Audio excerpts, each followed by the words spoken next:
Antes del tiempo, antes de la memoria, incluso antes de los dioses, solo existía Namu, un abismo sin límites, un vacío oscuro y silencioso. Era la fuente de toda creación, la matriz de la que surgiría todo. Dentro de Namu, en medio de la oscuridad acuosa, surgieron dos formas titánicas. Anu, el cielo, un ser de esplendor infinito, y Ki, la tierra, rica y fértil, llena de promesas. Anu representaba la inmensidad sin límites, mientras que Ki, con sus curvas sinuosas, representaba la solidez acogedora. Atraídos por un poder ancestral, Anu y Ki se unieron en un abrazo cósmico. El cielo y la tierra se entrelazaron para formar un solo ser, la montaña cósmica. El tiempo aún no existía, solo el eterno presente de esta unión primordial. Al calor de esta unión, en el corazón de la montaña cósmica, nació Enlil, ser impetuoso e indomable. Enlil creció con una fuerza irresistible. Era el aliento de la vida, el viento que agita las aguas, el rugido de la tempestad. Enlil se agitaba en el vientre de la montaña cósmica y con cada movimiento, el cielo gemía, la tierra temblaba. Enlil anhelaba espacio, libertad. La presión en el interior de la montaña se hizo insoportable. Y con un poderoso grito, Enlil se elevó, separando a Anu de Ki. El cielo se elevó, formando la bóveda celeste, mientras la tierra se reafirmaba, creando llanuras, montañas y valles. Anu, ahora solo en el cielo, admiró la obra de su hijo. Ki, liberada del sofocante abrazo, sintió la brisa de Enlil acariciar su cuerpo. El aire circulaba libremente entre el cielo y la tierra, creando un nuevo reino, un espacio para que floreciera la vida. Enlil, el dios del aire, flotaba entre sus padres, el vínculo que los unía y al mismo tiempo los separaba, el aliento que animaba el mundo. A partir de esta separación, el universo, antes un vacío amorfo, tomó forma, y los dioses, inspirados por Enlil, se dispusieron a tejer los hilos de la creación. La era de los dioses había comenzado. Enlil conoció a Ninlil, la joven diosa del aire, que era tan hermosa como el amanecer y tan radiante como el sol de la mañana. Una pasión arrolladora se apoderó de ambos. Enlil, señor de los vientos, y Ninlil, la suave brisa, se unieron en un amor que hizo florecer la tierra y regocijar el cielo. Pero el destino, caprichoso como un vendaval, tenía otros planes. Enlil, atormentado por un error del pasado, temió el juicio de los dioses y decidió huir a Kur, el oscuro inframundo. Ninlil, embarazada de la semilla de Enlil, sintió una soledad agonizante, y tras dar a luz al dios de la luna, no pudo soportar la idea de criar a su hijo sin el amor de su padre, y decidió partir en busca de su amado, desafiando los peligros del inframundo. Enlil, consciente de la búsqueda de Ninlil, sabía que ella no se rendiría. Para evitar que su hijo fuera condenado a vivir en las sombras, ideó trucos para detenerla. Adoptó la forma del guardián de las puertas del inframundo, impidiendo el paso de Ninlil. Pero la diosa del aire estaba decidida. Se enfrentó a él, recordándole su amor y su compromiso. Enlil, conmovido por sus palabras y temiendo que ella reconociera su verdadera forma, cedió a la pasión y se unió a ella, dando a luz al dios infernal Nergal. Ninlil, sin saber que se había unido al propio Enlil, continuó su búsqueda. Enlil, cada vez más desesperado, se transformó en otras dos figuras. Con cada encuentro, Ninlil, impulsado por el amor y el anhelo, se entregaba a él, dando a luz a Ninasu, y a un tercer dios infernal, cuyo nombre se pierde en la noche de los tiempos. A pesar de las dificultades y los retos a los que se enfrentó, el viaje de Ninlil por el inframundo no fue en vano. Su amor y perseverancia no solo la ayudaron a superar las pruebas, sino que también aseguraron la continuidad del linaje divino.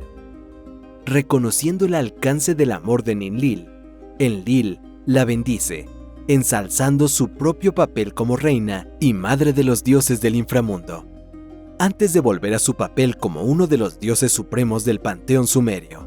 Tras la creación del universo, los dioses sumerios empezaron a dar forma y organizar los elementos del cosmos. Enlil desempeñó un papel central en este proceso. Con su poder divino, separó el cielo de la tierra, estableciendo límites claros entre los reinos celestial y terrestre. Bajo la dirección de Enlil, los demás dioses contribuyeron al orden cósmico, asumiendo cada uno responsabilidades específicas.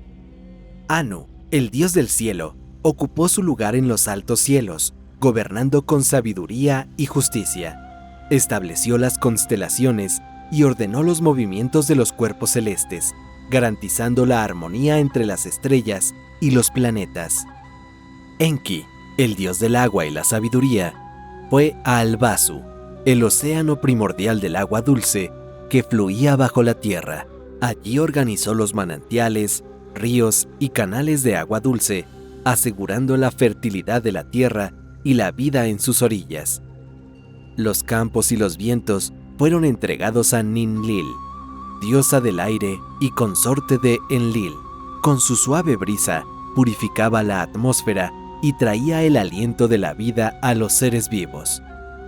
Utu, el dios del sol, ascendía diariamente por el cielo, esparciendo luz y calor por el mundo, mientras que Nanna, la diosa de la luna, iluminaba la noche con su luz plateada, regulando los ciclos del tiempo y las mareas. Los dioses también crearon montañas y valles, dividiendo la tierra en diferentes regiones, cada una con sus propias características y riquezas.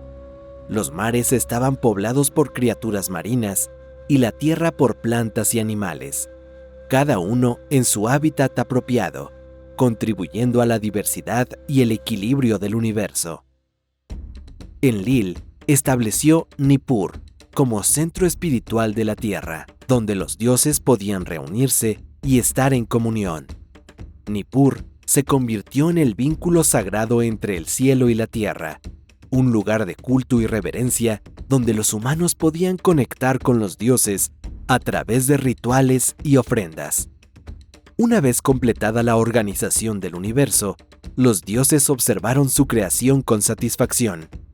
El orden y la armonía prevalecieron, estableciendo una base sólida para que floreciera la vida. A partir de esta estructura bien definida, la civilización sumeria prosperó, guiada por los principios divinos establecidos por sus dioses creadores. Los dioses sumerios se dedicaron entonces a crear un ser que pudiera cuidar de la tierra y honrar a los dioses mediante rituales y ofrendas. Este ser sería el hombre, destinado a ser el vínculo entre los dioses y la creación terrenal.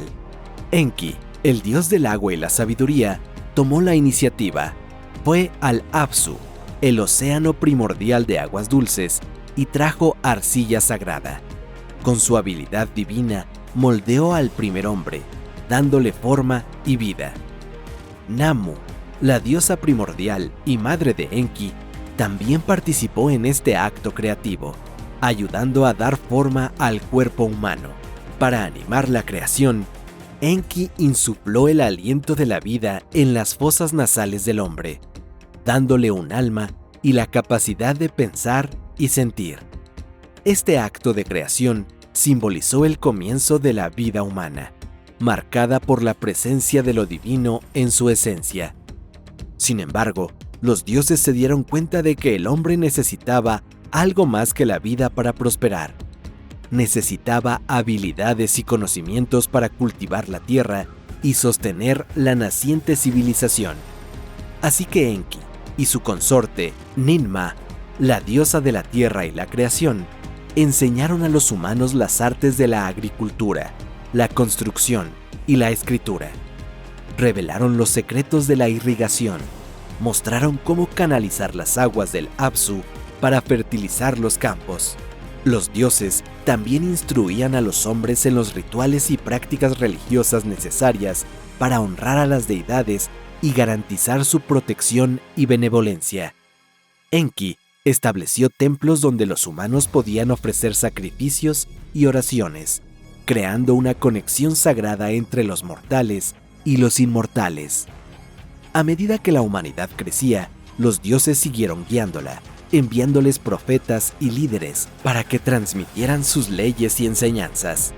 Entre estos líderes se encontraba Enmerkar, el legendario rey de Erech, que gobernó con sabiduría y justicia, inspirando a sus súbditos a seguir los caminos de los dioses. Así, mediante la combinación de arcilla y divinidad, conocimiento y guía, los dioses sumerios crearon al hombre, un ser destinado a cuidar la tierra y mantener el orden y la armonía establecidos en el universo. En el corazón de la antigua Babilonia se alzaba la imponente figura de Marduk, el dios supremo, cuyo poder resonaba en los cielos y la tierra. Era el guardián del orden cósmico, el héroe que triunfó sobre el caos primordial. En las profundidades de Apsu, el abismo primordial de las aguas dulces, estaba a punto de producirse un acontecimiento cósmico. Ea, el dios de la sabiduría y de las aguas, y Damkina celebraban el nacimiento de su hijo. No sería un dios cualquiera, sino una deidad de poder inimaginable, destinada a moldear el destino del universo. Y así, de las prístinas aguas de Apsu, surgió Marduk, un dios de belleza y fuerza incomparables. Sus ojos investigaban los rincones más oscuros de la existencia, mientras que sus oídos captaban los susurros del cosmos. Cuando abría la boca, su lengua de fuego escapaba, revelando la intensidad de su poder. Marduk era la encarnación de la fuerza y la majestuosidad divinas, un faro de luz en medio del caos primordial. Su nacimiento anunciaba una nueva era, una época en la que el orden se alzaría sobre el caos y se reescribiría el destino del universo. La noticia del nacimiento de Marduk resonó por todos los rincones del universo y llegó a oídos de Anu, el dios del cielo. Intrigado por el aura de poder que emanaba el joven dios, Anu descendió de su morada celestial para contemplar a la nueva deidad. Al contemplar a Marduk, Anu se maravilló de su belleza y grandeza. La fuerza bruta que irradiaba Marduk era evidente, pero lo que más impresionó a Anu fue la inteligencia que brillaba en sus ojos. Reconociendo la grandeza y el potencial de Marduk, Anu se dio cuenta de que estaba a punto de comenzar un nuevo ciclo del orden cósmico. Para sellar esta nueva era, Anu creó los 4 vientos, poderosas entidades que soplaban desde el norte, sur, este y oeste, y se los entregó a Marduk. Con los vientos en sus manos, Marduk obtuvo el control sobre el caos primordial, dominando las fuerzas turbulentas que amenazaban la estabilidad del universo. A partir de ese momento, Marduk asumió el papel de guardián del orden cósmico, responsable de mantener el equilibrio entre las fuerzas del universo. Pero la paz y el orden recién establecidos no durarían para siempre. Tiamat, la diosa primordial de las aguas saladas y personificación del caos, despertó de su letargo con ansias de destrucción. Reunió un ejército de monstruos y criaturas horribles liderado por el dios Kingu, con el objetivo de destruir el nuevo orden establecido. La amenaza de Tiamat era como una tormenta inminente que ensombrecía la creación y amenazaba consumir de nuevo el universo en el caos primordial. La noticia de la rebelión de Tiamat y su ejército de criaturas monstruosas corrió como la pólvora por los reinos celestiales, sembrando el miedo y la aprensión entre los dioses. Anshar, el dios del horizonte, convocó a sus hijos, Ea y Anu, para hacer frente a la inminente amenaza. Ea, dios de la sabiduría, y Anu, el dios del cielo, partieron hacia el caos, armados con sus poderes y conjuros. Sin embargo, a medida que se acercaban a la guarida de Tiamat, la magnitud de la amenaza se reveló en todo su terrible esplendor. El ensordecedor rugido de las criaturas, la caótica energía que emanaba de Tiamat y la visión de su monstruoso ejército bastaron para llenar de terror los corazones de los dioses. Ea y Anu, a pesar de todo su poder, retrocedieron ante la amenaza, dándose cuenta de que la batalla contra Tiamat estaba más allá de sus capacidades. Ante la impotencia de los dioses mayores, la esperanza parecía perdida, hasta que Ea recordó a su hijo, Marduk. El poderoso dios fue convocado para liderar la batalla contra Tiamat. Marduk, confiado en su poder y habilidad, aceptó el reto, pero no sin antes imponer sus condiciones. Exigió que a cambio de su victoria se le nombrara Dios Supremo, con poder absoluto sobre todos los demás. Los dioses, viendo en Marduk la única esperanza de salvación, accedieron a sus demandas. La invocación de Marduk marcó un punto de inflexión en la batalla contra el caos, encendiendo la llama de la esperanza en medio de la inminente oscuridad. Tiamat, la personificación del caos, surgió de las profundidades, sus ojos ardiendo de furia, su cuerpo escamoso ondulando con poder destructivo. Tiamat, con su voz resonando en el vacío, dijo: «Joven arrogante, te atreves a desafiar mi poder. Tus aliados son débiles y no eres rival para la fuerza del caos primordial». Marduk respondió con una sonrisa desafiante: «Tiamat, tus palabras son tan vacías como el abismo del que has salido. Soy Marduk, el rey de los dioses, y el orden que represento prevalecerá sobre tu caos». Con un rápido gesto, Marduk convocó a los cuatro vientos, sus fieles aliados. Se abalanzaron sobre Tiamat, aullando y rugiendo, y sus implacables ráfagas azotaron el cuerpo de la diosa. El viento del sur, el viento del norte, el viento del este y el viento del oeste la envolvieron, soplando con tanta fuerza que Tiamat no podía cerrar su enorme boca. Marduk aprovechó la oportunidad para preparar su siguiente ataque, la furia de la tormenta creciendo en sus ojos. Con Tiamat atrapada en la trampa de los vientos, Marduk alzó su brillante red, símbolo del orden que representaba. Con un movimiento preciso, lanzó la red sobre Tiamat, envolviéndola en una red de hilos brillantes. Tiamat luchó, tratando de liberarse, pero la red de Marduk era implacable. Cada nudo se apretaba con cada movimiento que hacía la diosa. La red era la manifestación física del orden que Marduk trataba de imponer al caos primordial, una fuerza que restringía y controlaba la energía destructiva de Tiamat. Con Tiamat inmovilizada, Marduk levantó su arco. La tensión en el aire aumentaba por segundo. Apuntó al corazón de la diosa, el epicentro de su caótico poder. La flecha salió disparada del arco como un rayo, atravesando el aire e impactando de lleno en el pecho de Tiamat. Un grito de agonía resonó en el campo de batalla, mientras la diosa se retorcía de dolor. La flecha de Marduk representaba el orden, atravesando el corazón del caos. La luz de Tiamat se apagó, y su inmenso cuerpo se precipitó en las turbulentas aguas.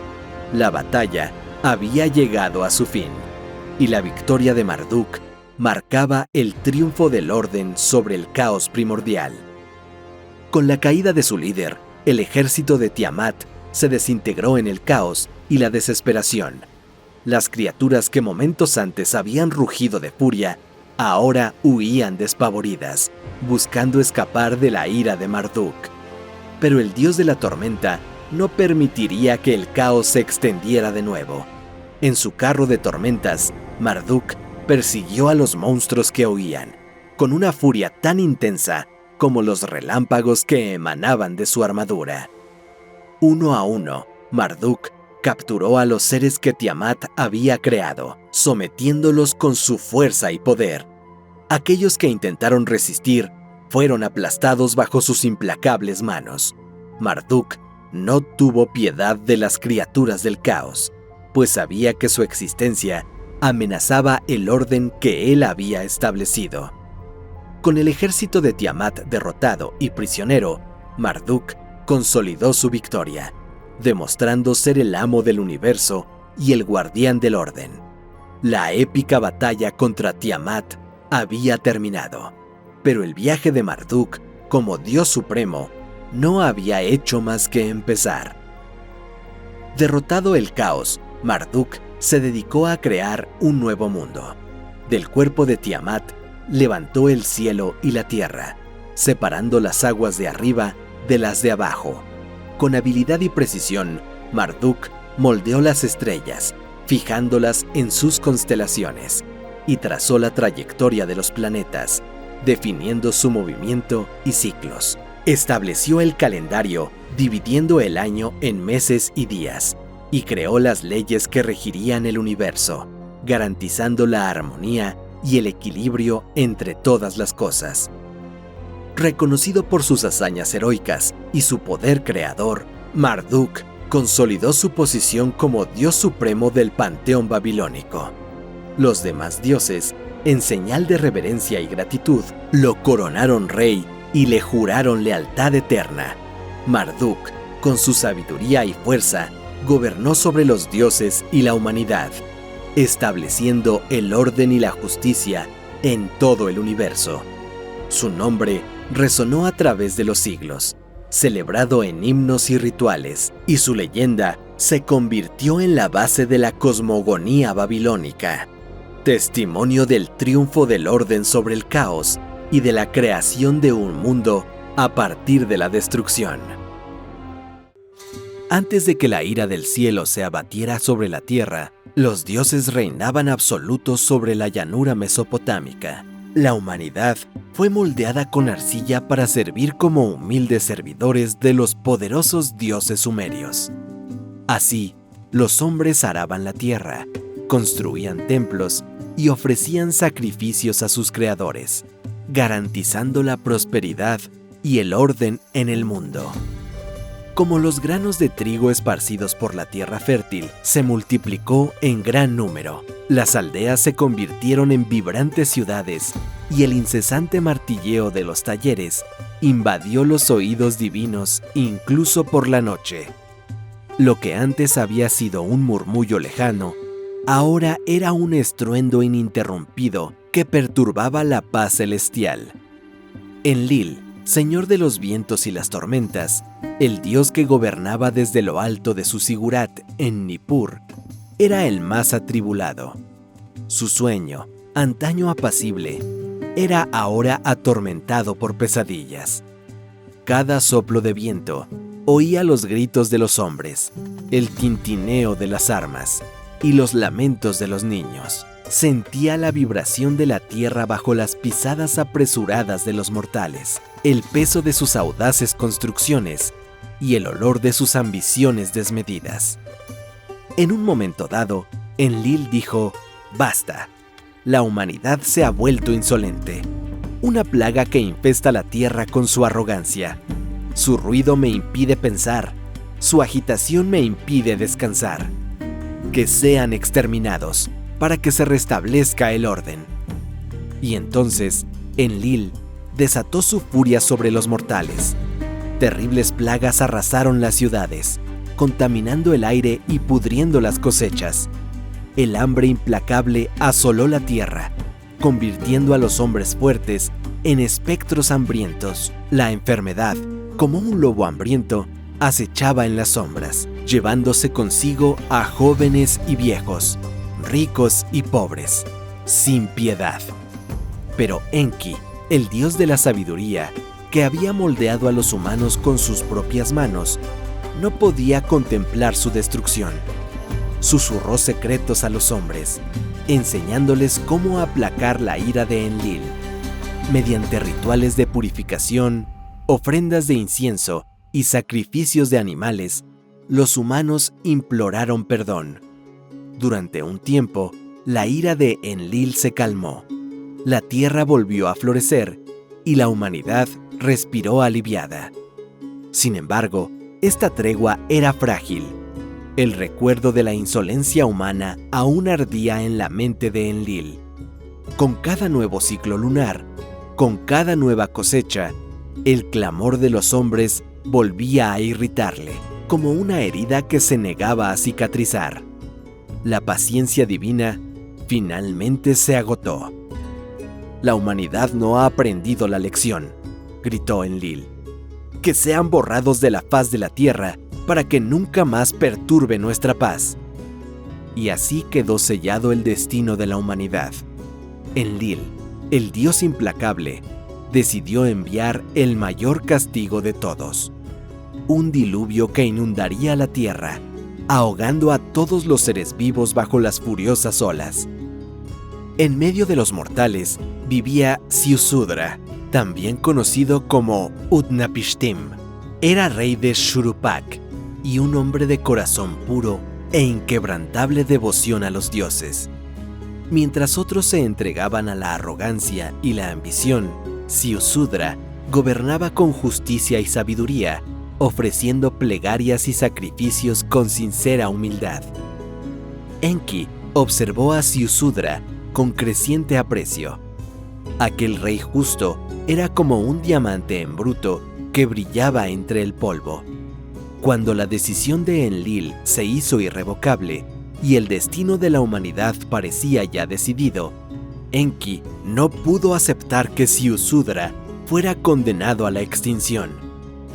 Movido por la compasión, Enki buscó a Ziusudra en sueños. La voz del dios resonó en la mente dormida del rey, diciendo: «Ziusudra, la ira de Enlil vendrá sobre la tierra. Una inundación destructiva como nunca se ha visto inundará la llanura, ahogando a hombres y animales bajo las furiosas olas. La humanidad será purificada por el caos, y solo tú, Ziusudra, el elegido, tendrás la oportunidad de sobrevivir». Cuando despertó, Ziusudra sudaba de angustia. La voz de Enki seguía resonando en sus oídos, cargada de un terrible presentimiento. Pero junto con el miedo, una llama de esperanza se encendió en su pecho, la esperanza de la salvación. Recordó las palabras del dios: «Construye un arca que sea una vasija colosal, hecha de juncos y betún, sellada contra la furia de las aguas. Sus compartimentos albergarán a tu familia, las semillas de la vida y una pareja de cada criatura viviente para que el mundo pueda renacer tras la purificación. Sigue mis instrucciones con precisión y la vida encontrará una nueva cuna en medio de la destrucción». Ziusudra se dedicó a la tarea con la disciplina de un sacerdote y la fuerza de un gigante. Siguiendo las meticulosas instrucciones de Enki, reunió a los mejores artesanos del reino. Se talaron árboles milenarios, transformados en enormes vigas que formarían el esqueleto del arca. Los juncos cosechados en los pantanos se tejieron en resistentes esteras que forrarían el casco de la nave. El betún, extraído de las profundidades de la tierra, se fundió y aplicó cuidadosamente, sellando cada grieta, cada junta contra la furia de las aguas. Se construyeron amplios compartimentos para albergar las semillas, los animales y la familia de Ziusudra. Y en la parte superior del arca se erigió un altar dedicado a Enki, para que las plegarias del elegido llegaran a oídos del dios. Ziusudra sintió el peso de la responsabilidad sobre sus hombros. La supervivencia de la humanidad, el futuro de la vida en la tierra, descansaba en sus manos. El arca era más que un recipiente. Era un símbolo de esperanza, una promesa de renacimiento. un legado que debía atravesar el diluvio para llegar a un nuevo comienzo. En el día señalado, Enlil desató su furia. El cielo, antes azul y sereno, se convirtió en un torbellino de nubes negras y amenazadoras. Vientos aullantes como demonios furiosos, liberados de sus cadenas, azotaron la tierra, arrancando árboles y arrojando polvo al cielo. Y entonces empezó a llover. No fue una lluvia suave, sino un diluvio torrencial, una catarata implacable que se abatió sobre la tierra con la fuerza de 1000 ríos embravecidos. Las calles de las ciudades se convirtieron en ríos embravecidos. Las casas se derrumbaron bajo el peso de las aguas y los cultivos, antaño prometedores, fueron engullidos por la riada. Gritos de terror se mezclaban con el rugido del viento y el estruendo de los truenos, mientras hombres, mujeres y niños corrían en vano, buscando un refugio de la implacable ira de los cielos. En el interior del arca, Ziusudra y sus compañeros escucharon aterrorizados el caos que se desarrollaba en el exterior. La gigantesca nave se mecía violentamente. Con cada ola que chocaba contra el casco, el miedo se apoderaba de sus corazones. Los animales, confinados en sus recintos, rugían y gemían, sintiendo el pavor de la tormenta. La tierra misma parecía gemir de agonía mientras las aguas subían, engullendo todo a su paso. Ziusudra, de pie junto al altar de Enki, ofrecía incesantes plegarias, suplicando compasión, una señal de esperanza. Su familia reunida a su alrededor se aferraba a la fe del rey, buscando fuerza en su inquebrantable devoción. Durante 7 días y 7 noches rugió la tormenta. Luego, lentamente, como un gigante exhausto, el viento comenzó a calmarse. Un silencio profundo, casi irreal, se instaló sobre las aguas, que se extendían hasta el horizonte. Un mar infinito, donde la vida parecía haberse extinguido. El arca, a la deriva en aquel mar sin fin, era como una isla solitaria en un mundo sumergido. ¿Era este el fin? ¿Se había aniquilado por completo la vida en la tierra? En busca de respuestas, Ziusudra decidió enviar mensajeros alados para sondear los misterios del nuevo paisaje. Primero soltó una paloma, que voló en círculos sin encontrar dónde posarse, y regresó al arca con las alas cansadas. Luego envió una golondrina, que también regresó sin noticias de tierra firme. Por último, soltó un cuervo, un ave de plumaje negro y ojo agudo. El cuervo no regresó. Ziusudra supo entonces que las aguas estaban retrocediendo, revelando de nuevo la tierra. Guiado por su fe en Enki, Ziusudra condujo el arca hacia el amanecer. Y entonces, como un fantasma que emerge de la niebla, apareció en el horizonte la cima de una montaña, el monte Nisir, un refugio en medio del mar. El arca, guiada por las firmes manos de Ziusudra, encontró por fin puerto seguro, encallando en la ladera de la montaña. Ziusudra, con el corazón rebosante de gratitud, abrió las puertas del arca. El aire fresco, cargado del aroma de la tierra húmeda y la vegetación renacida, inundó sus pulmones. Los animales, ansiosos de libertad, saltaron de la barca y se dispersaron por la ladera de la montaña. La vida despertaba a un nuevo ciclo en un mundo purificado por la furia del diluvio. Con los pies firmemente plantados en la tierra renacida, Ziusudra erigió un altar en la cima del monte Nisir. El humo de las crepitantes llamas tocaba el cielo, llevando consigo el aroma del cedro y el sándalo, mientras el rey, con las manos levantadas en señal de súplica, ofrecía a los dioses el primer sacrificio del nuevo mundo.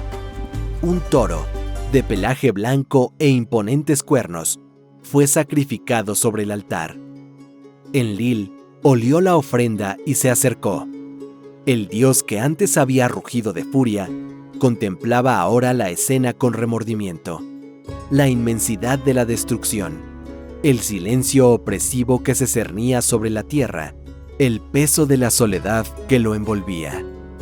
Todo ello le oprimía el pecho con un dolor punzante. Enlil dijo entonces: la furia me cegó, y la ira me llevó a un acto de crueldad desenfrenada. La humanidad, a pesar de su insolencia, no merecía tal castigo. Veo en ti, Ziusudra, la prueba de que la bondad aún existe en la tierra, y lamento profundamente mi irreflexiva acción. Los demás dioses, reunidos en torno al altar, asintieron en silencio. A partir de ese día, la humanidad nunca sería aniquilada por un diluvio. La vida, sagrada y preciosa, sería protegida y guiada con sabiduría y compasión. Enki se acercó a Ziusudra y puso su mano sobre el hombro del rey diciendo: tu fe inquebrantable, tu obediencia y tu devoción te han hecho merecedor de la mayor recompensa. A partir de hoy, Ziusudra, serás inmortal como los dioses. Abandona las tierras mortales y ve a Dilmun, la isla paradisiaca donde nace el sol, un lugar de eterna primavera, donde la muerte no tiene poder y la tristeza nunca encuentra un hogar. Y así, Ziusudra, acompañado de su esposa, emprendió un nuevo viaje, dejando atrás el mundo devastado. Dilmun, con sus playas doradas, sus exuberantes jardines y sus ríos cristalinos, les recibió con los brazos abiertos. Allí, Ziusudra y su amada vivirían para siempre, siendo testigos del renacimiento de la vida en la tierra.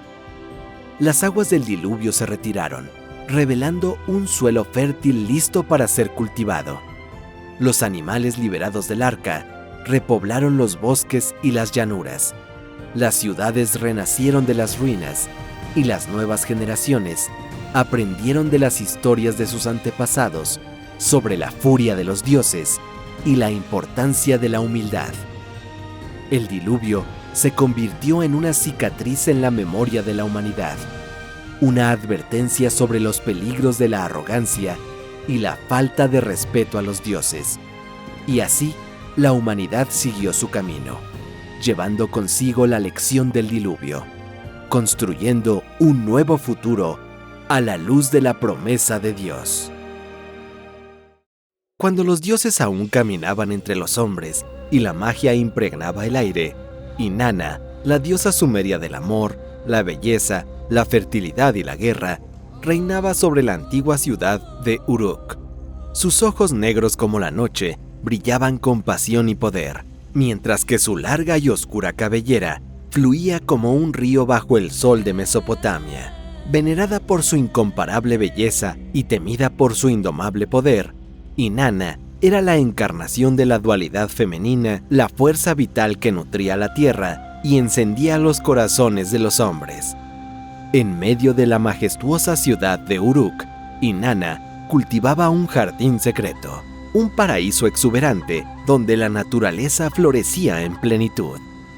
En ese santuario de belleza y serenidad, la diosa plantó una pequeña semilla, regalo de su padre, el dios del cielo, Anu. La semilla era especial, imbuida en un antiguo poder que prometía transformar el jardín en un lugar de maravillas. Con el paso de los días, la semilla germinó y brotó hasta convertirse en un árbol joven y vigoroso. Inanna cuidó del árbol con afecto y devoción, regándolo con sus propias lágrimas y susurrándole palabras de amor y aliento. El árbol, a su vez, respondió al afecto de la diosa, creciendo cada día más alto y frondoso, con sus ramas extendidas hacia el cielo como brazos abiertos en señal de súplica. En poco tiempo, el árbol se convirtió en el corazón del jardín, un faro de esperanza y belleza que atraía la atención de todos los que lo contemplaban. Con el paso de las estaciones, el árbol siguió creciendo a un ritmo asombroso, sobrepasando en altura las murallas de la ciudad y tocando el cielo con sus majestuosas ramas. Sus raíces se adentraban en la tierra, absorbiendo la energía vital del mundo y transformándola en savia mágica que nutría cada hoja y cada flor. El árbol se convirtió en un ser vivo palpitante, un microcosmos de belleza y misterio que atraía la atención de criaturas de todos los rincones del reino. Entre las frondosas ramas del árbol, una astuta y venenosa serpiente hacía su nido, conocida como la serpiente que no conoce el encantamiento. Era inmune a cualquier magia o hechizo, lo que la convertía en un temible adversario para cualquiera que se atreviera a desafiarla. Sus ojos emanaban una inteligencia fría y calculadora, mientras que su lengua bífida saboreaba el aire en busca de presas. En la copa del árbol, el poderoso pájaro Anzu construyó su nido. Con cabeza de león y cuerpo de águila, Anzu era una criatura híbrida de gran poder y ferocidad. Sus afiladas garras podían desgarrar la carne con facilidad, mientras que su estridente grito podía paralizar el corazón de los guerreros más valientes. Anzu era el guardián de los secretos del cielo y la tierra, y su presencia en el árbol era señal de que se trataba de un lugar de gran poder e importancia. En las raíces del árbol, el demonio Lilith encontró su hogar. Con su belleza seductora y su naturaleza perversa, Lilith era una criatura de deseo y destrucción. Su cabello negro como la noche ocultaba el rostro de un ángel y el corazón de una serpiente. Lilith era la madre de todos los demonios, y su presencia en el árbol era un presagio de caos y desorden. El árbol, antaño símbolo de belleza y esperanza, se había convertido en refugio de criaturas peligrosas e impredecibles. Inanna, que antaño había estado orgullosa de su creación, ahora se sentía aprensiva y preocupada. Sabía que la presencia de estas criaturas suponía una amenaza para su jardín y para la ciudad de Uruk. Inanna decidió construir un trono y un lecho con madera sagrada de ese árbol, objetos que simbolizarían su poder y belleza. El trono sería un asiento de mando, desde donde gobernaría Uruk, con justicia y sabiduría. El lecho sería un refugio de placer y descanso, donde renovaría su energía y se entregaría a sus amantes. Sin embargo, las criaturas que habitaban el árbol impidieron que sus deseos se hicieran realidad. La serpiente, con su veneno mortal, custodiaba el tronco del árbol, impidiendo que nadie se acercara. El pájaro Anzu, con sus afiladas garras y su grito ensordecedor, protegía las ramas más altas, donde la madera era más fuerte y resistente. Y Lilith, con sus encantos y artimañas, seducía y engañaba a los que intentaban acercarse al árbol, llevándolos a la ruina. Inanna intentó varias veces acercarse al árbol, pero siempre era repelida por las criaturas. Utilizó su magia y sus encantos, pero nada parecía funcionar contra la serpiente, el pájaro y el demonio. Frustrada e impotente, Inanna se enfrentó a un dilema: renunciar a sus deseos o encontrar la forma de superar los obstáculos que le impedían alcanzarlos. Decidida a no renunciar a su deseo, Inanna recurrió a su hermano, el poderoso héroe Gilgamesh, rey de Uruk, conocido por su fuerza sobrehumana, su valor inquebrantable y su belleza sin igual. Gilgamesh era el único que podía ayudarla a enfrentarse a las criaturas que custodiaban el árbol. Inanna, con el corazón encogido y la mente atormentada, buscó a Gilgamesh en su suntuoso palacio. Las lágrimas brotaron de sus ojos mientras le suplicaba ayuda, relatándole la historia del árbol, las criaturas que lo habitaban y sus sueños frustrados. Gilgamesh, conmovido por el sufrimiento de su hermana e instigado por el desafío que le aguardaba, aceptó de buen agrado ayudarla, con los ojos brillantes por la promesa de aventura y gloria. Armado con su brillante espada, forjada por los dioses, y su impenetrable escudo, Gilgamesh partió hacia el jardín sagrado. La serpiente se abalanzó sobre Gilgamesh, escupiendo su veneno mortal, pero el héroe, con rápidos reflejos y movimientos precisos, esquivó el ataque y aplastó la cabeza de la criatura con su escudo. El pájaro Anzu, con sus alas negras como la noche y su grito ensordecedor, se abalanzó desde el cielo en un impetuoso ataque. Gilgamesh, con su fuerza sobrehumana, levantó su escudo y bloqueó el ataque. La astuta ave, al darse cuenta del poder de su enemigo, decidió escapar de la lucha, llevándose a sus crías en su nido. Lilith, la más astuta de las criaturas, intentó utilizar sus encantos y artimañas para seducir a Gilgamesh y desviarle de su objetivo. Se acercó al héroe con su belleza hipnotizadora, susurrándole promesas de poder y placer. Pero Gilgamesh, con su mente aguda y su corazón leal a Inanna, resistió la tentación. Invocó el nombre de su hermana y con un poderoso rugido, expulsó a Lilith de vuelta a las sombras de donde había salido. El árbol, finalmente libre de las criaturas que lo habitaban, se alzó imponente y majestuoso. Gilgamesh, con la ayuda de los hombres de Uruk, que lo observaban con admiración y respeto, cortó las ramas y raíces del árbol, preparándolo para transformarlo en los objetos deseados por Inanna. Con la madera sagrada en sus manos, Inanna pudo por fin cumplir sus deseos. Los artesanos más hábiles de Uruk trabajaron sin descanso, tallando y puliendo la madera con maestría. El trono, adornado con oro y piedras preciosas, surgió como una obra de arte, un símbolo del poder y la majestuosidad de Inanna.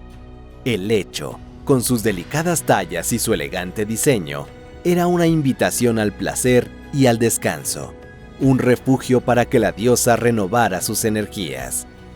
Inanna se sentó en su trono, sintiendo el poder del árbol fluir por sus venas.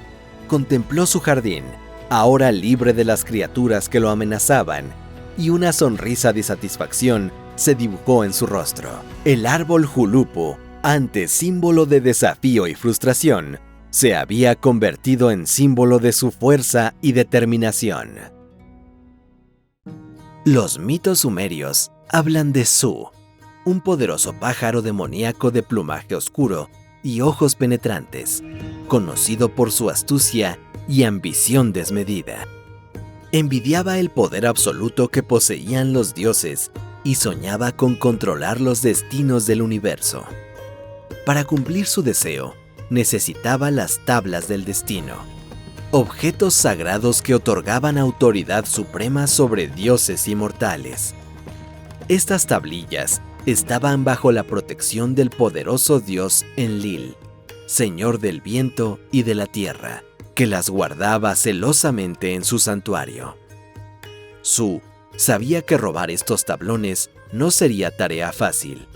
Necesitaría un plan meticuloso y paciencia para encontrar el momento perfecto para actuar. Decidido a lograr su objetivo, Su comenzó a trazar su aproximación, esperando la oportunidad de clavar sus garras en las tablas del destino. Con su aguda inteligencia, Su decidió infiltrarse en el santuario de Enlil disfrazado de leal sirviente. Vistiendo humildemente y hablando con deferencia, se ganó la confianza de los guardianes y empezó a servir a Enlil, siempre atento a las rutinas y costumbres del dios. Su vigilaba todos sus movimientos, esperando pacientemente el momento en que Enlil bajara la guardia. Un día, mientras Enlil estaba absorto en sus pensamientos, Su vio su oportunidad. El dios del viento y la tierra dejó desprotegidas las tablas del destino durante un breve instante, y Su, aprovechando la ocasión, se apoderó rápidamente de ellas. Con las tablas del destino firmemente sujetas, Su sintió que una oleada de poder recorría su cuerpo. Sabía que ahora controlaba el destino de todos los seres. El pájaro demonio alzó el vuelo, dejando atrás el santuario de Enlil, y el caos comenzó a extenderse por todo el universo. El orden cósmico estaba en peligro, y los dioses pronto se darían cuenta de la magnitud del desastre que se les venía encima. Con Su en posición de las tablas del destino, el equilibrio del cosmos se vio inmediatamente alterado. Las tablas, que conferían el poder de regir el destino de los dioses inmortales, estaban ahora en manos de un ser cuya ambición sobrepasaba todos los límites. Su comenzó a ejercer caprichosamente su recién adquirido poder, alterando los destinos a su antojo y sin ninguna consideración por el orden y la armonía del universo. El caos comenzó a extenderse rápidamente. Las fuerzas de la naturaleza se descontrolaron. Violentas tormentas y terremotos sacudieron la tierra, y el ciclo natural de las estaciones se interrumpió. Mortales y dioses sintieron los efectos devastadores de perder el control sobre sus destinos. Las plegarias humanas a los dioses se convirtieron en gritos de desesperación, e incluso los dioses más poderosos se vieron impotentes ante el dominio de Su. El panteón de dioses, antaño símbolo de orden y estabilidad, estaba ahora sumido en la confusión y la incertidumbre. Había que hacer algo, y rápido, para restablecer el equilibrio y recuperar las tablas del destino de las garras de Su. Ante el creciente caos, los dioses se reunieron en un consejo de emergencia. La situación era crítica, y todos sabían que había que hacer algo drástico para impedir que Su siguiera causando destrucción. Enlil, aunque avergonzado por la pérdida de las tablas, lideró el consejo, reconociendo la urgencia de tomar medidas decisivas. Los dioses discutieron varias opciones, pero pronto quedó claro que necesitaban un campeón, lo bastante valiente y poderoso para enfrentarse a Su y recuperar las tablas del destino. Fue entonces cuando Enlil sugirió el nombre de Ninurta, el intrépido dios de la guerra y la caza, conocido por su valentía y sus inigualables habilidades de combate. Ninurta fue convocado al consejo e informado de la grave situación. Sin dudarlo, aceptó la misión, consciente de la importancia de restablecer el orden en el cosmos. Se preparó para la batalla, armándose con sus armas divinas e invocando su fuerza interior. Los dioses depositaron sus esperanzas en Ninurta, seguros de que sería capaz de enfrentarse a Su y recuperar las tablas del destino. Con determinación en los ojos y un corazón lleno de valor, Ninurta emprendió su misión, sabiendo que el destino del universo dependía de su éxito. Guiado por su intuición y la guía de los dioses, finalmente encontró el escondite de Su, un lugar oscuro y remoto, rodeado de tormentas y energías caóticas. Su estaba encaramado en lo alto de una montaña rocosa, sujetando con fuerza las tablas del destino. Sus ojos brillaban con oscuro poder y arrogancia, mientras observaba la llegada de Ninurta. Comenzó una feroz batalla. Su, confiando en su poder recién adquirido, lanzó ataques devastadores, manipulando los elementos y conjurando tormentas. Ninurta, sin embargo, estaba preparado. Utilizó toda su fuerza y habilidad, enfrentándose a Su con un valor inquebrantable. El combate fue intenso. Cada golpe de Ninurta resonaba con la furia de un dios de la guerra, mientras que Su contraatacaba con la fuerza de su magia y la ventaja de los tableros. La lucha se prolongó durante horas, con ambos contrincantes decididos a ganar.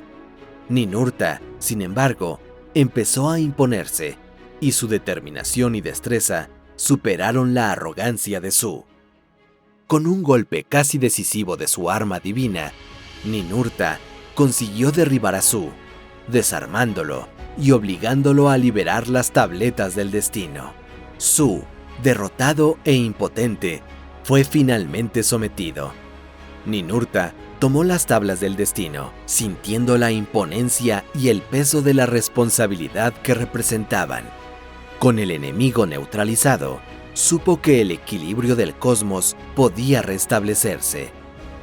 Con las tablas firmemente en sus manos, Ninurta inició su viaje de regreso al Consejo de los Dioses. La sensación de triunfo era evidente, pero también llevaba consigo la conciencia del caos que se había provocado y la necesidad de restablecer el orden. A su regreso al Consejo de los Dioses, Ninurta fue recibido con grandes aclamaciones. Los dioses celebraron su victoria y la recuperación de las tablas del destino. Enlil, en particular, expresó su profunda gratitud y aprecio por el heroísmo de Ninurta. Fue celebrado como un verdadero héroe. Se restableció el orden cósmico y los dioses pudieron retomar sus responsabilidades con renovada confianza y armonía. Ninurta, el intrépido dios de la guerra y la caza de la mitología sumeria, era conocido por su fuerza arrolladora y su destreza sin rival en el campo de batalla. Dirigía ejércitos divinos contra criaturas monstruosas y poderosos enemigos, acumulando una victoria tras otra. Cada conquista le encumbraba en el panteón de los dioses y le granjeaba la admiración y el respeto de celestiales y mortales. Su nombre era sinónimo de valentía y poder, y las historias de sus hazañas se encontraban por todo el reino, inspirando a los guerreros y llenando de miedo los corazones de sus enemigos. Con cada triunfo, sin embargo, crecía el orgullo de Ninurta. Se veía a sí mismo como invencible, un ser por encima de todos, inalcanzable e inmune al fracaso. Su humildad se vio erosionada por su creciente confianza en sí mismo y su arrogancia. Ninurta empezó a despreciar los consejos de los demás dioses, creyendo que nadie podía enseñarle nada nuevo. Su corazón, antaño dedicado a la protección y a la justicia, empezó a cerrarse endurecido por el orgullo y la sensación de invulnerabilidad. La creciente arrogancia de Ninurta no pasó desapercibida para los demás dioses. Observaron con preocupación la transformación del que había sido un noble guerrero en un ser dominado por la vanidad. Los dioses más antiguos, conscientes de las trampas del orgullo, murmuraban entre ellos sobre la necesidad de intervenir.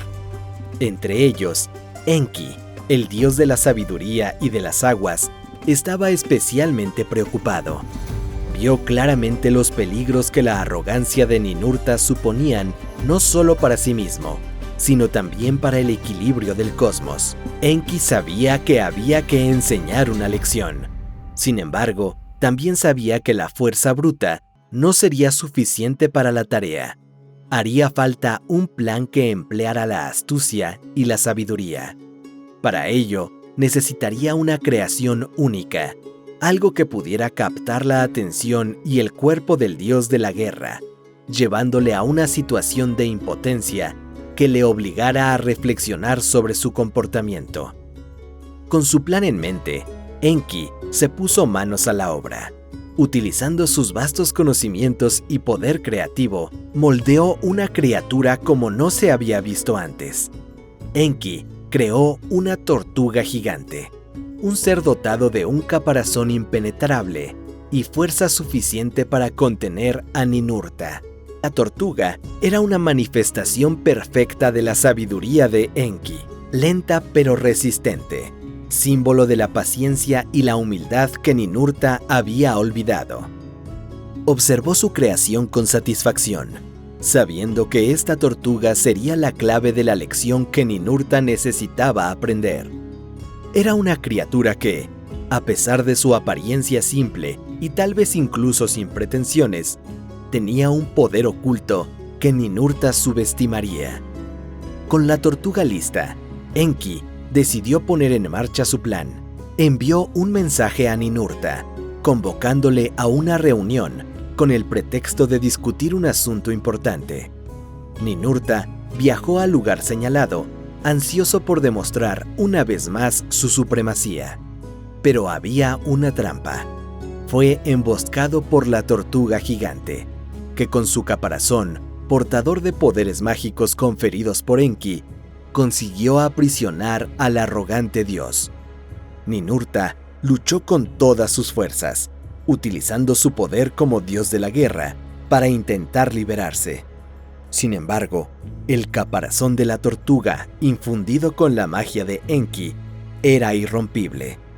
Cada movimiento de Ninurta solo servía para reforzar su confinamiento.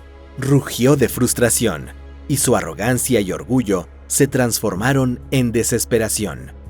Mientras Ninurta luchaba en vano, Enki observaba en silencio. Sabía que la fuerza bruta no bastaría para escapar de la situación. Ninurta necesitaría utilizar su inteligencia y sabiduría, cualidades que había descuidado en su ascenso.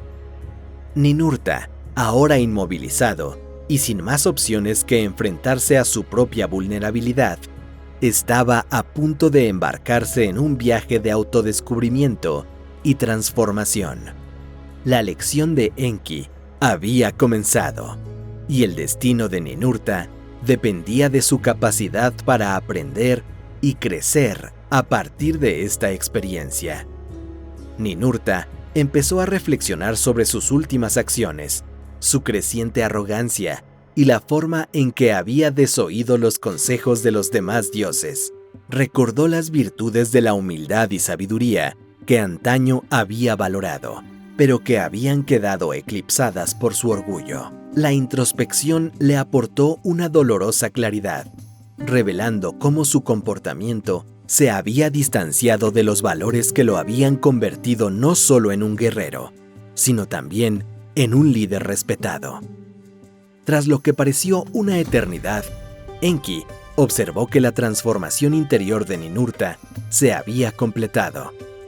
A través de la magia que unía a la tortuga a él, Enki percibió el momento en que Ninurta aceptó la verdad sobre su propia vulnerabilidad y necesidad de humildad. Satisfecho con el cambio, Enki decidió que era hora de liberar al dios de la guerra.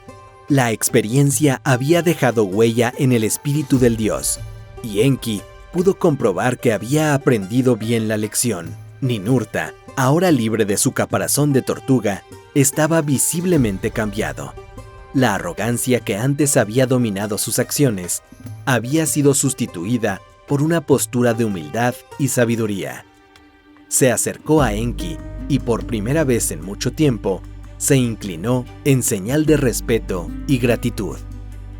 Enki sonrió satisfecho con el resultado de su plan y le dijo que la verdadera fuerza no está solo en el poder bruto, sino también en la sabiduría y la humildad. Un líder debe ser más que un guerrero, debe ser un ejemplo de todas las virtudes. A partir de ese día, Ninurta dirigió no solo con fuerza, sino con un renovado sentido de la justicia y la sabiduría. Su humildad le granjeó el respeto de los demás dioses inmortales, convirtiéndole en un gobernante aún más poderoso y admirado. Y así, la lección de Enki no solo salvó a Ninurta de su propia arrogancia, sino que también reforzó la armonía y el equilibrio entre los dioses, garantizando un futuro de paz y sabiduría para todos. En las tierras de la antigua Sumeria vivía Inanna, la radiante diosa del amor, la belleza y la guerra. Con sus ojos negros y profundos como la noche, hechizaba a todos con su belleza y poder. Su larga cabellera negra fluía como las aguas del Éufrates, y su cuerpo esbelto y ágil estaba adornado con finas joyas y lujosos ropajes.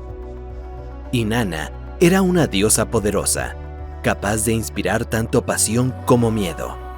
Era la protectora de los amantes y la inspiración de los poetas, pero también la diosa de la guerra, que conducía a los ejércitos a la batalla con su implacable furia. Su poder era inmenso y su influencia se extendía a todos los rincones del mundo. Sin embargo, A pesar de toda su gloria y poder, Inanna sentía una inquietud en su corazón. Había conquistado el cielo y la tierra, pero aún había un reino que se le escapaba: el inframundo, el reino oscuro y misterioso gobernado por su hermana Ereshkigal. La diosa estaba decidida a descender al inframundo, aunque conocía los peligros que la aguardaban. Sabía que Ereshkigal no la recibiría con los brazos abiertos y que el reino de los muertos era un lugar de sombras y misterios, donde reinaba la muerte. Pero Inanna no era una diosa que se acobardara ante los desafíos, y estaba dispuesta a arriesgarlo todo para alcanzar sus objetivos. En sus aposentos sagrados, Inanna comenzó a prepararse para su viaje al inframundo. Eligió sus mejores ropas tejidas con hilos de oro y plata y adornadas con piedras preciosas que brillaban como estrellas. Cada pieza era una obra de arte, un reflejo de su belleza y poder divinos. Inanna llevaba un collar al cuello, símbolo de su realeza y autoridad. En las muñecas llevaba brazaletes de oro macizo, grabados con símbolos de protección y poder. En el pelo llevaba una peineta de marfil adornada con perlas y piedras preciosas. Sabía que su apariencia era un arma poderosa, capaz de impresionar e intimidar incluso a los seres más oscuros del inframundo. Antes de partir, Inanna llamó a su fiel ministro Ninshubur, un ser de confianza y lealtad inquebrantables. Le instruyó cuidadosamente sobre lo que debía hacer si ella no regresaba del inframundo en 3 días. La diosa le dijo que si no regresaba en 3 días y 3 noches, que se vistiera de luto y fuera al templo de Enlil, el dios del aire, y le suplicara ayuda para rescatarla del inframundo. Ninshubur escuchó las instrucciones de Inanna con atención y respeto. Prometió cumplir sus órdenes y hacer todo lo que estuviera a su mano para traerla de vuelta sana y salva. La diosa se despidió de Ninshubur y emprendió su viaje al inframundo. Sabía que el camino sería largo y peligroso, pero estaba dispuesta a afrontar cualquier reto para alcanzar sus objetivos. Inanna, resplandeciente con sus ropajes reales, descendió las oscuras escaleras que conducían al inframundo. A cada paso, la luz del mundo superior se desvanecía, dando paso a una fría y opresiva penumbra. El aire se hizo más denso y el silencio más profundo, como si la propia tierra contuviera el aliento. Al llegar a la primera puerta, Inanna se encontró con el guardián Neti. Este le preguntó con voz grave y amenazadora quién era la que se atrevía a perturbar la paz del inframundo. Inanna respondió con la cabeza alta y la mirada firme, que era la reina del cielo y de la tierra, y que había venido a visitar a su hermana Ereshkigal. Neti examinó a Inanna de arriba a abajo, fijándose en sus joyas y adornos. Le dijo que, para entrar en el inframundo, tenía que despojarse de sus posesiones terrenales, pues allí no tenían ningún valor. Inanna entregó a regañadientes su radiante corona, símbolo de su realeza y poder. Neti abrió la puerta e Inanna continuó su viaje. Con cada puerta que cruzaba, Inanna se veía obligada a entregar un objeto precioso: sus pendientes, su collar, sus brazaletes, su cinturón, su coraza y su manto real. Con cada pérdida, sentía que su poder disminuía, como si se volviera más vulnerable y humana. Tras cruzar la séptima puerta, Inanna estaba completamente desnuda, despojada de todos sus símbolos de poder y estatus. Se sentía expuesta y frágil. Desnuda y vulnerable, Inanna entró en la sala del juicio, donde esperaba Ereshkigal, la reina del inframundo. Ereshkigal estaba sentada en su trono, con el rostro pálido y severo como la muerte. Sus ojos negros y vacíos estaban fijos en Inanna. Alrededor de Ereshkigal, los 7 jueces del inframundo, los Anunnaki, observaban a Inanna en silencio. Ereshkigal le preguntó a Inanna qué la había traído a su reino, y ella respondió que sabía que los vivos no eran bienvenidos allí. Inanna intentó mantener la compostura, pero su voz tembló ligeramente al responder que había venido a visitar a su hermana para darle el pésame por la muerte de su marido. Ereshkigal se rió sarcásticamente y le dijo a Inanna que no la hiciera reír, porque sabía que había venido a intentar usurparle el trono, pero no lo conseguiría. La diosa del inframundo se levantó de su trono y dijo que Inanna había sido juzgada y declarada culpable de ambición y arrogancia. La sentencia era la muerte. Los Anunnaki avanzaron hacia Inanna, la agarraron y arrastraron hacia el centro de la sala. Inanna luchó y luchó, pero fue inútil. Los Anunnaki levantaron a Inanna y la colgaron de un gancho en la pared. La diosa estaba muerta y su cuerpo colgaba sin vida. Mientras tanto, en el mundo superior, Ninshubur esperaba ansiosamente el regreso de Inanna. Cuando pasaron 3 días e Inanna no aparecía, supo que algo iba mal. Recordando las instrucciones de Inanna, se vistió de luto y se dirigió al templo de Enlil, el dios del aire. Ninshubur suplicó a Enlil que ayudara a Inanna, pero el dios permaneció impasible.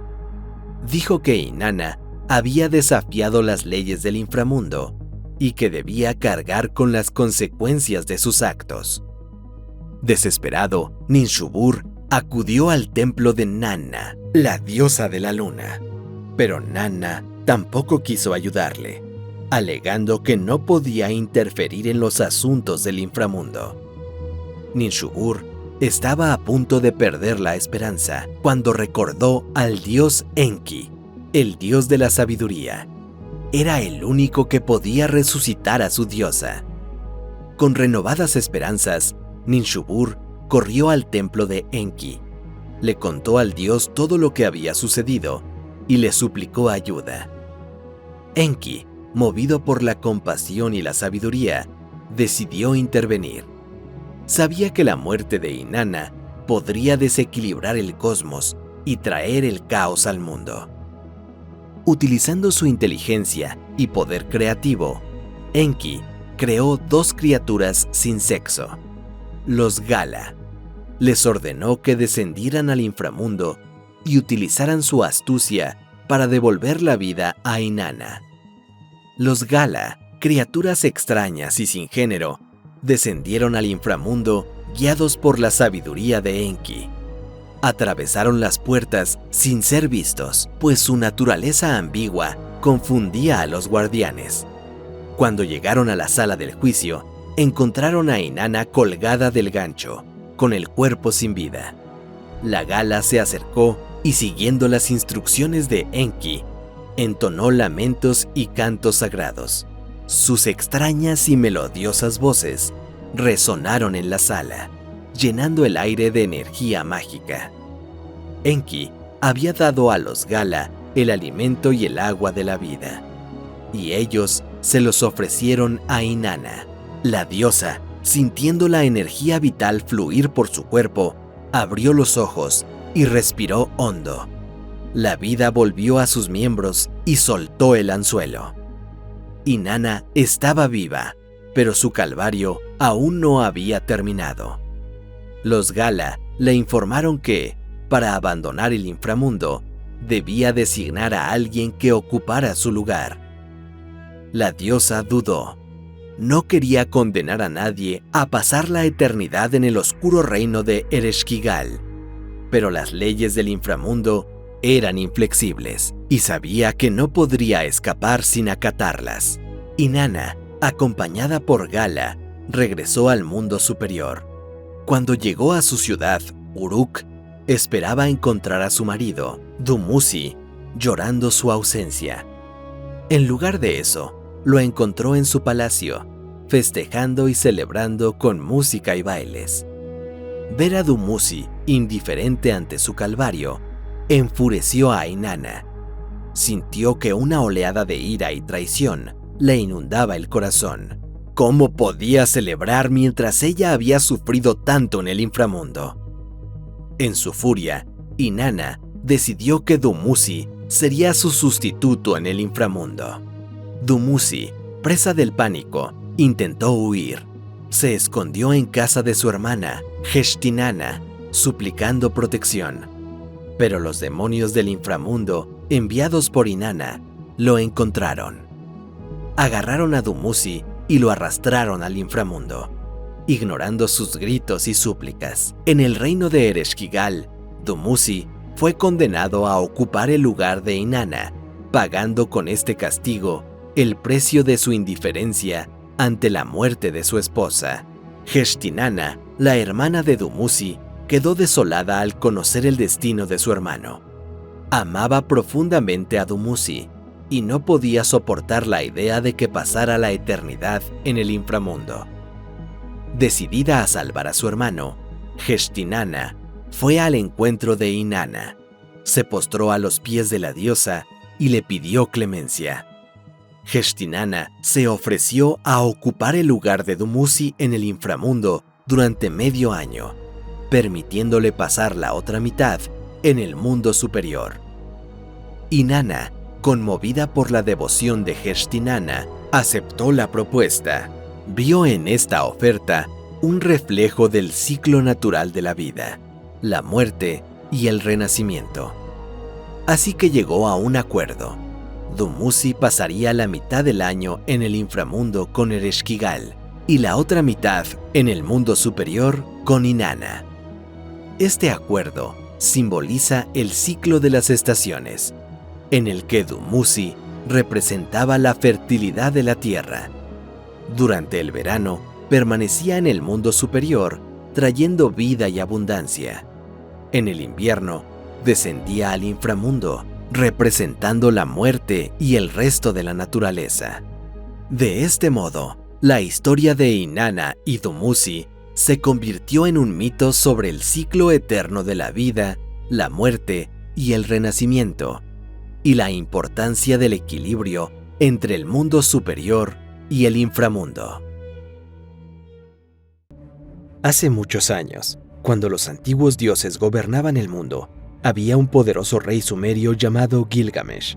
Como gobernante de la gran ciudad de Uruk, en Mesopotamia, Gilgamesh construyó magníficos templos en forma de zigurat, rodeó su ciudad de altas murallas y plantó muchos huertos de frutos raros. Sin embargo, Gilgamesh no era un hombre corriente. Era un semidios, hijo del rey sacerdote Lugalbanda y de su madre, la diosa Ninsun. Por consiguiente, Gilgamesh era una criatura ejemplar, más alto que el resto de la gente, con una belleza impresionante y una fuerza física fuera de lo común. Sin embargo, aunque era un semidios y tenía una vida más larga de lo normal, Gilgamesh no era inmortal. A pesar de sus cualidades físicas, Gilgamesh tenía una personalidad arrogante y actuaba como un tirano orgulloso y prepotente. Sin nadie capaz de desafiarle, abusó de su autoridad como rey, exigiendo ser idolatrado por su pueblo y ordenando la construcción de monumentos en su honor, además de seducir a cualquier mujer que le complaciera, aunque fuera miembro de la nobleza o estuviera casada. Con el tiempo, el pueblo de Uruk repudió a su rey y en sus plegarias a los dioses suplicó ser salvado de la crueldad y lascivia de Gilgamesh. El poderoso dios celestial, Anu, se compadeció de los humanos y ordenó a Aruru, la diosa de la vegetación, que creara una criatura capaz de rivalizar con Gilgamesh.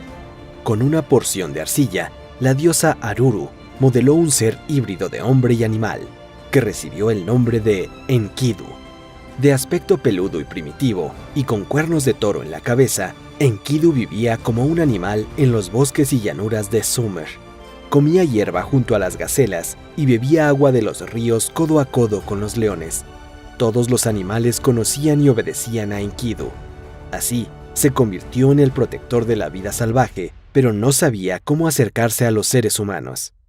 Al escuchar historias sobre la aparición de un hombre tan grande y fuerte, Gilgamesh decide enviar a una sacerdotisa del templo de Uruk llamada Shamat para investigar el caso y tratar de seducir a aquel misterioso hombre, con la intención de arrebatarle la pureza concedida por la diosa.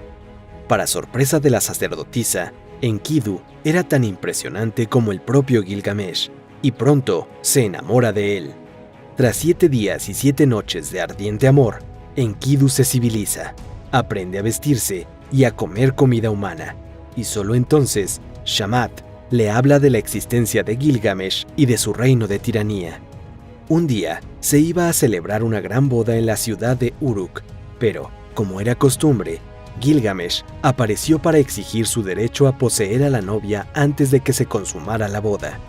Para alivio de los novios, apareció en medio de la multitud Enkidu, que había llegado a la gran ciudad, guiado por la sacerdotisa Shamat. Gilgamesh y Enkidu comienzan una airada discusión sobre lo irrespetuoso que sería interferir en el matrimonio de dos personas que se aman. Por primera vez en su vida, Gilgamesh se encuentra con alguien que le lleva la contraria, lo que le enfurece por completo.